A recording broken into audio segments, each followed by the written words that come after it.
Assalamualaikum warahmatullahi wabarakatuh. Perkenalkan, nama saya Tia Rahmawati dari kelas MBS 1D dengan nomor NIM 2152111137. Di sini saya akan menerangkan mengenai materi kebijakan fiskal. Pengertian kebijakan fiskal. Kebijakan fiskal adalah konsep pengelolaan ekonomi diperkenalkan oleh John Maynard Keynes yang kemudian umum dipakai dunia sejak peristiwa depresiasi besar atau Great Depression terjadi pasca Perang Dunia Pertama pada tahun 1929. Menurut John Maynard Keynes, ekonom dari Inggris, kebijakan fiskal ialah pengangkatan atau penurunan pendapatan pajak dan tingkat pengeluaran mempengaruhi inflasi, lapangan kerja, dan aliran keuangan melalui sistem ekonomi suatu negara. Menurut OJK, kebijakan fiskal adalah kebijakan tentang perpajakan, penerimaan, utang piutang, dan belanja pemerintah dengan tujuan ekonomi tertentu. Sejarah kebijakan fiskal. Kebijakan fiskal tumbuh dari ide-ide John Maynard Keynes, seorang ekonom Inggris pada akhir tahun 1800-an hingga 1900-an, yang menyatakan bahwa pemerintah harus dapat menggunakan pengaruhnya terhadap ekonomi untuk menyeimbangkan fase ekspansi dan kontraksi dari siklus bisnis. Keynes menegaskan bahwa ketika ada aktivitas rendah dari perekonomian, pemerintah harus memiliki defisit anggaran. Kebalikannya, selama masa aktivitas tinggi dalam perekonomian, anggaran harus surplus. Pada dasarnya, Keynes meletakkan dasar bagi kebijakan fiskal dengan menyatakan bahwa perekonomian pemerintah dapat memanipulasi pengeluaran konsumen dan investor dengan memperluas atau mengkontrak untuk menangkal waktu aktivitas rendah atau tinggi. Saat era depresi besar, sebagian besar kebijakan fiskal mengikuti teori ekonomi laissez-faire. Politisi percaya bahwa mereka tidak boleh mengganggu kapitalisme dalam ekonomi pasar bebas. Tetapi Franklin D. Roosevelt, VDR, mengubah itu dengan menjanjikan kesepakatan baru untuk mengakhiri depresi. Tujuan kebijakan fiskal. Kebijakan fiskal memiliki beberapa tujuan. Yang pertama, menjaga dan menyeimbangkan perekonomian. Demi menjaga stabilitas sekaligus mengembangkan kondisi perekonomian negara, penerapan kebijakan fiskal diharapkan mampu mempengaruhi seluruh sektor ekonomi negara dan memperbaiki masalah di dalamnya melalui dari sektor korporat, perbankan, hingga usaha mikro. Yang kedua, meningkatkan kualitas sumber daya manusia. Meningkatkan kualitas sumber daya manusia terutama dari segi teknologi dan perekonomian. Apabila kualitas sumber daya manusia meningkat, harapannya sumber daya manusia tersebut mempunyai kompetensi bersaing di dunia kerja nasional maupun internasional, sehingga bisa meningkatkan kesejahteraan hidupnya. Yang ketiga, menjaga stabilitas harga barang.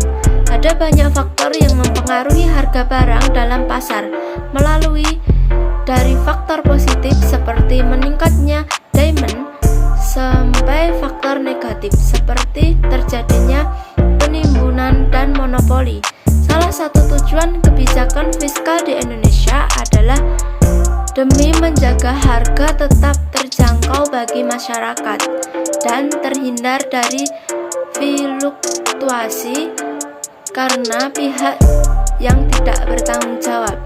Yang keempat, mendorong investasi untuk menciptakan iklim investasi lebih baik bagi pelaku pasar modal, utama investor, sehingga negara bisa memperoleh lebih banyak pendapatan dari pajak usaha.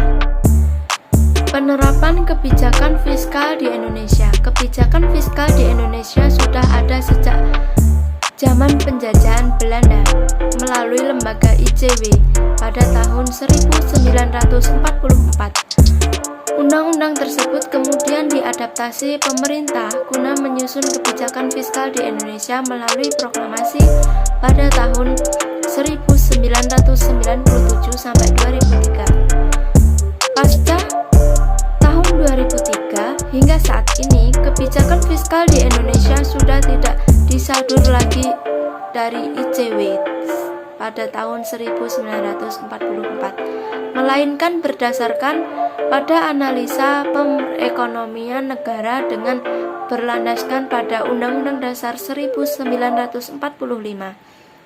Pihak yang memiliki wewenang membuat kebijakan fiskal di Indonesia adalah Kementerian Keuangan Republik Indonesia bersama-sama dengan Presiden. Instrumen kebijakan fiskal. Instrumen kebijakan fiskal dibagi menjadi 4 bagian, yaitu yang pertama, anggaran belanja negara. Pengeluaran belanja negara yang juga bisa dikurangi atau ditambah sesuai kebutuhan. Apabila neraca pembayaran negara defisit, maka pemerintah bisa mengurangi pengeluaran belanjanya di sektor tertentu, misalnya penundaan pembayaran THR bagi PNS. Yang kedua, stabilitas anggaran otomatis. Penekanan pengeluaran pemerintah harus bermanfaat dan memiliki biaya relatif dari berbagai program kegiatan. Yang ketiga, pengelolaan anggaran. Hubungan belanja pemerintah dengan penerima pajak secara langsung digunakan untuk memperkecil kestabilitasan ekonomi dengan menyesuaikan anggaran. Yang keempat, pembiayaan fungsional. Pembiayaan ini merujuk kepada pengeluaran pemerintah yang diatur untuk menghindari pengaruh langsung terhadap pendapatan nasional. Tujuan utamanya adalah untuk meningkatkan kesempatan kerja. Selanjutnya, jenis kebijakan fiskal. Jenis kebijakan fiskal yang pertama ialah dari segi teoritis. Dari segi teoritis, kebijakan fiskal dibagi menjadi 3 bagian, yaitu kebijakan fiskal fungsional, kebijakan fiskal disengaja atau terencana, kebijakan fiskal tak sengaja. Kebijakan fiskal fungsional ialah kebijakan yang diambil demi meningkatkan kualitas ekonomi secara makro dengan dampak yang baru terlihat dalam jangka waktu yang panjang. Contohnya, kebijakan fiskal fungsional ialah pemberian biaya siswa kuliah, bantuan pendanaan startup. Yang kedua, kebijakan fiskal.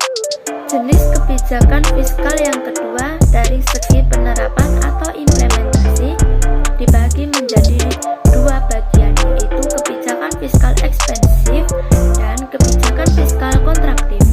Kebijakan fiskal ekspansif ialah kebijakan yang diambil pemerintah saat ekonomi melemah dengan menaikkan anggaran belanja serta menurunkan atau meniadakan pajak bagi sektor tertentu. Fungsi kebijakan fiskal ekspansif ialah demi meningkatkan daya beli barang sehingga perusahaan tetap bisa melakukan produksi tanpa memecat pekerjanya. Kebijakan fiskal kontraktif. Kebijakan fiskal kontraktif ialah kebijakan menurunkan belanja pemerintah dan menaikkan pajak. Fungsi kebijakan fiskal yang satu ini adalah untuk mencegah inflasi dan mengurangi rasio Gini atau koefisien. Jenis kebijakan fiskal yang terakhir ialah dari segi neraca pembayaran. Dibagi menjadi 4 bagian. Yang pertama, kebijakan fiskal seimbang. Yang kedua, kebijakan fiskal surplus. Yang ketiga, kebijakan fiskal defisit. Yang keempat, kebijakan fiskal dinamis. Kebijakan fiskal seimbang ialah kebijakan fiskal diambil untuk menjaga keseimbangan pemasukan dan pengeluaran negara.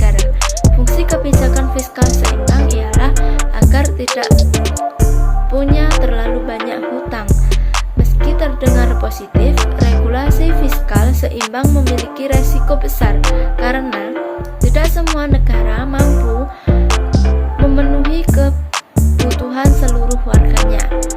Kebijakan fiskal surplus.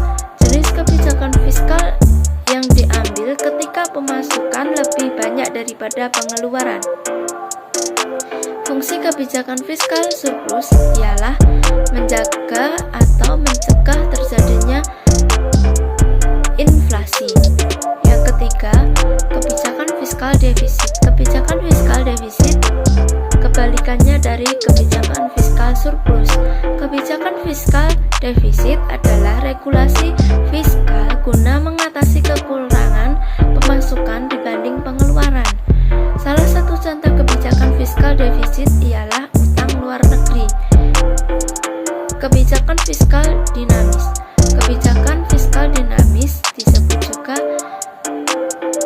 regulasi fiskal dinamis, yang artinya kebijakan ekonomi yang dapat diambil sewaktu-waktu saat negara